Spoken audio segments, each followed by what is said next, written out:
हाय सांग मैंने मु सीमा मो सीमा ओडिया किचन को आपण मानक स्वागत। देखो मु आम छात सजना फुल तोलिया को आसी आज गोटे नुआ रेसिपी पुणी मैं नहीं आसी बाटी बसा सजना फुल बाटी बसा केमती कौन बनइबा आस निहाती देखिए। देखो मु फुल बाछि नहीं भल भाव धोई नहीं परिष्कार धोई ने पोक रही से मसला देवाई टमाटो गोटे पियाज गोटे कंचा लंका काटी रखी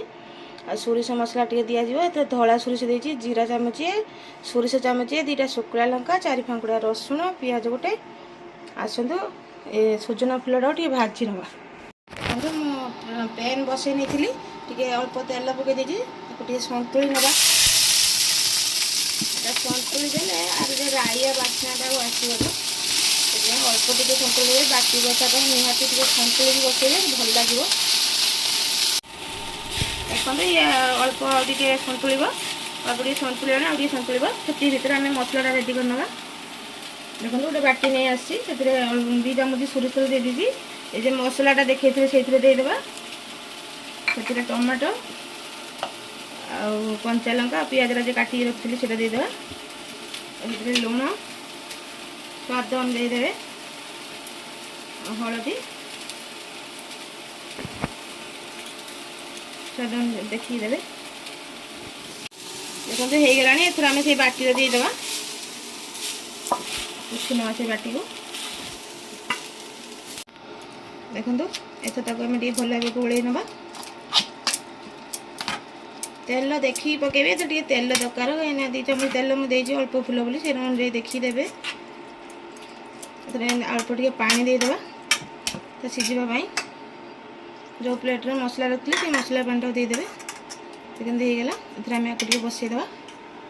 आंचरे धीमा आंच कर बसईदब किस समय ढांकी रखीदे मझे मझे टे डांगेबा।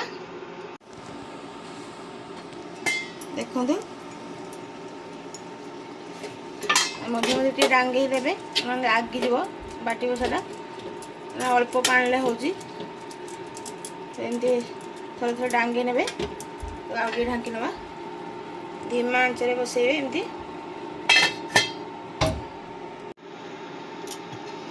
देखु आमर पानी मरी आसला एमती है आसिले देखो गोटे आंबुल पानी भेदे रखी से देदेवे ये दबा को चाहिए देवे ना सेमती भी भल लगे देले भल लगे खटखट लगे। एथर आम आलू बैगण देने कितु दे पारे एथर आलू भी खाली पकई पारे आलू बैगण आ सांग मुझे पाकला टमाटो देती कंचा टमाटो दर पाचिला टमाटो देले भल हो लगे आ किस समय टे ढांकी देखु आमर बाटी बसा प्रस्तुत हो गला तली टे लगे एमती हो गले आम काढ़ी ना गोटे जगह को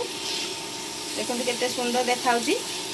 एमती बाटी बसा बनइबे जमती लगुच छतु बाटी बसा भाया कहीं भी जानीपारे जे छतु कि सजना फुल बोली एमती बनातु।